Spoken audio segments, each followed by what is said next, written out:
The idols we were carving have come to life. They've locked us out of our temples and stolen our food.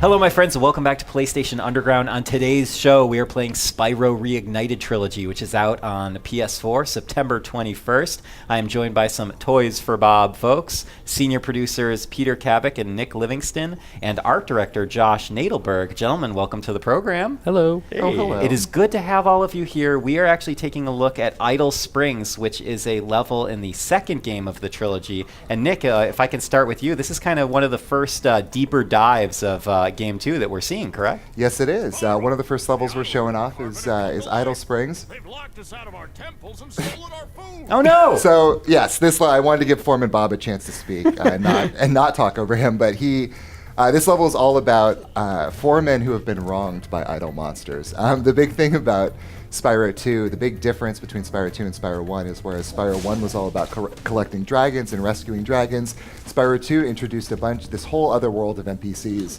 and mini games and challenges to explore and do. And, I want to know where that hammer came from, by the way. That the snuck that into his pocket. You never know. The foremen are mysterious, and they will not share that with you. Some secrets will go to the grave of the foreman. That's true. We've asked them. So Spyro 2 also introduced swimming. So in Spyro 1, you could not swim. In Spyro 2, you can, obviously, as Rustin, who's playing right now and killing it, is showing you. And Spyro is able to swim safely as a dragon. This is good to know. He is. He is waterproof. Well, he learned a lot from the first game. Moneybags teaches it. Yeah, Spyro 2, that's right, for a small fee. We're locked in here with all our tools, and the giant idle heads won't let the workers in unless we can solve the 3 puzzles they brought. Okay, got it, bud. The voices are so The fun. voice Yeah, is so I good. love Foreman Bud. If you have trouble, come back and talk to me. Okay, bud. Yeah. Hold on a second. Quick lore question here. Yeah. Do all the foremen in the universe have names that start with B? Oh, yeah. Yes! For sure. Oh, I love it. And for us, we want to get this right. The most important thing for all your work is to make sure all the foremen have B names. But truly, though, like this project has been a particularly challenging and wonderful opportunity for us because fans care so much about every detail, and we do too, and we want to get it right. So, so all the characters have the same names, and that's all we've done. No, all the characters have the same names. All the art has been lovingly recrafted. Sorry, you got this, dude. It's been lovingly recrafted. All of the levels are.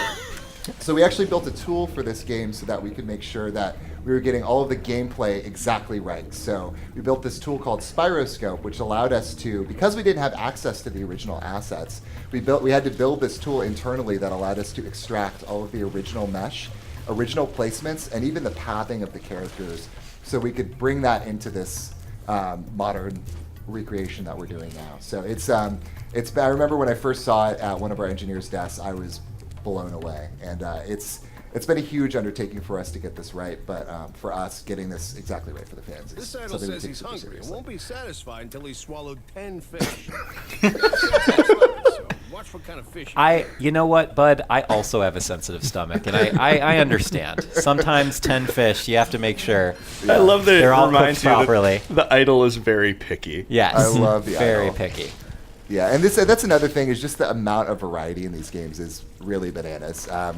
There are idol monsters, there are hockey players, it is just those, and no other examples. Oh, no, nothing else. Just hockey players and idols. No, there are it's- capybaras driving cars and boats. Josh, can you just list some of the things in these games? Some of the over 400 characters. Because it is amazing the amount of content that Josh specifically has led the art direction on. And Oh my done God! amazing But job. an amazing team of talented concept artists and modelers and animators. Like, I can't tell you how much effort went into bringing this world back to life.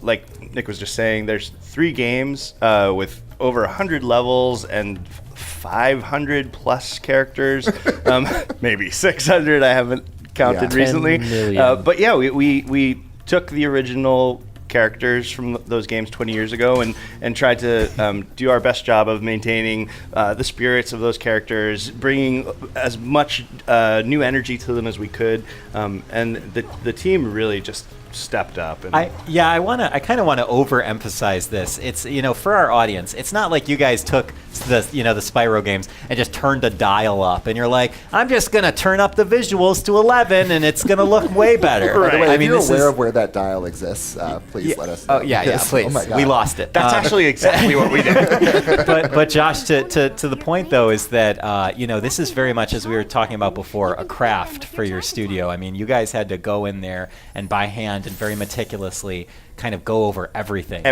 Every inch of the world, every character. Like Nick was saying with Spyroscope, we actually extracted the original level meshes so that we could take screenshots of important vistas and paint over them and try to find like the best way to enhance it and modernize it. We did that with the environments, we did that with the characters, we did that with literally everything. The animations, we looked at what the original animation looks like and we riffed off of that. Like we were trying to be as reverential to the original stuff as we could possibly be, and there were some cases where we took our liberties where we thought we could improve upon things or make things more fun and playful, because that's kind of what Toys for Bob is about, is like finding great wacky things that get us psyched. So for example, we just saw the idol who had a metal shield, and these guys all have like marshmallows on sticks, so we turned his metal shield into the top of a barbecue. Of course, because why wouldn't you? Because why wouldn't an idol who has a hot dog on a stick also have a barbecue? Yeah, of course. Peter, maybe you can speak to this too, because you've been awfully quiet over I there, have been. sir. I just chime in a little bit, that's all. But tell us a little bit about, I know that exploration is key in this game. I mean, is that something that you guys embraced during the development process? Yeah, I mean, that's part of the heart of what made the original games, especially, like, for me, I can speak clearly for me, but it's this world of awe and wonder. Like, you're a little kid out there saving all of the other dragons and helping all these worlds become, like, free. So making sure that all of the pieces were coming together to give you the sense of wonder and awe as you're exploring and finding all these new places in this gigantic world was key. And now we're going to see another little puzzle action here. Yeah, another little puzzle. Oh, bud. Can we install this giant glowing stone dance floor into my home? Yeah, that would be really nice to have. I We feel can. it would really bring the room together, I think. I like that it also gives you difficulty level for the challenges. It does, yeah. That is in parity with the original games. You're like, and we chose those at random. There's no rhyme or reason to the difficulty settings. That's right. We feel it out. We just feel it out.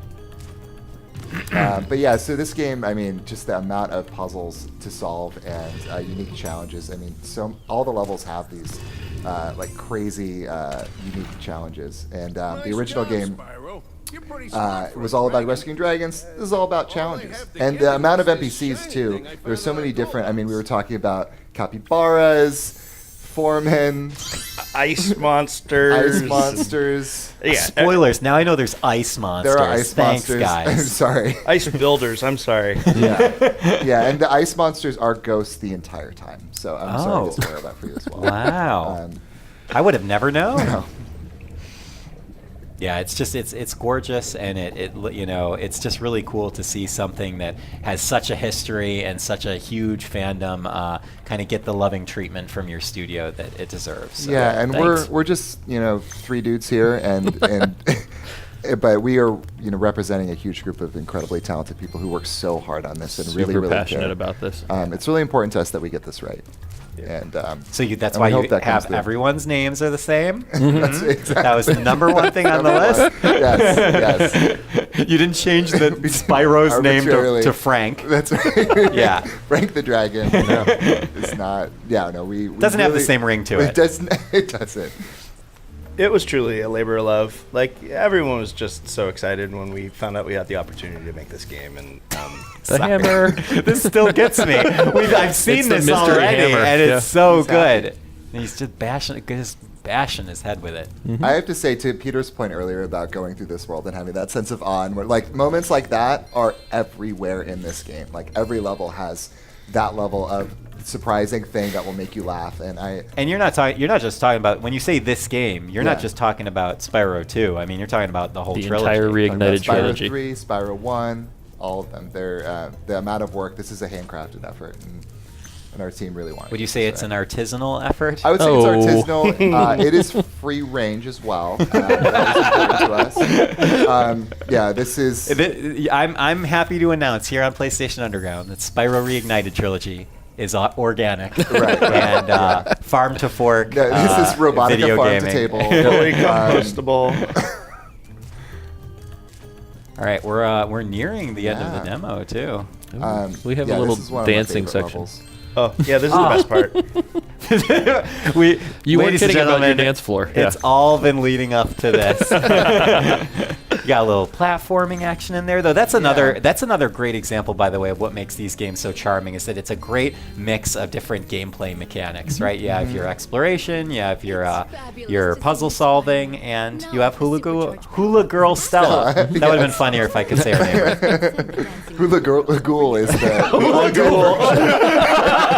Hula Ghoul. haunted version. Yes. But no, seriously, like this game. I mean, the games are all about exploration and discovery and puzzle solving. And for us, when remastering this, we wanted the Reignited trilogy to honor the original game. So from a gameplay perspective, Nice. we wanted to keep it the same because the game's already fun.